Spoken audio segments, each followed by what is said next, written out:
ಮಕ್ಕಳ ಇವತ್ತು ನಾವೆಲ್ಲ ಒಂದು ಚಂದ ಹಾಡು ಹಾಡೋಣ. ಹಾಡ್ತೀರಿ ನನ್ನ ಜೊತೆ ಎಲ್ಲರೂ? ಹಾಡ್ತೀರಿ? ಓಕೆನಾ? Okay done? ಹಾ ಸ್ಟಾರ್ಟ್ ಮಾಡೋಣ. ಹಾ ರಾಯಣ್ಣವ್ರೆ ರಾಯಣ್ಣವ್ರೆ ಏನೇನು ಊಟ ಮಾಡಿದ್ರಿ?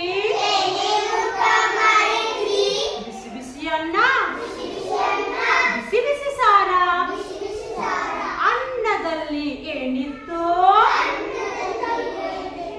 ಸಣ್ಣದೊಂದು ಕಲ್ಲಿತ್ತು, ಹಲ್ಲು ಕುಟುಂಬ ಅಂದಿತ್ತು, ಜುಟ್ಟ ಜುಮ್ ಅಂದಿತ್ತು, ಹೊಟ್ಟೆ ಡುಮ್ ಅಂದಿತ್ತು, ಹೊಟ್ಟೆ ಡುಮ್ ಅಂದಿತ್ತು.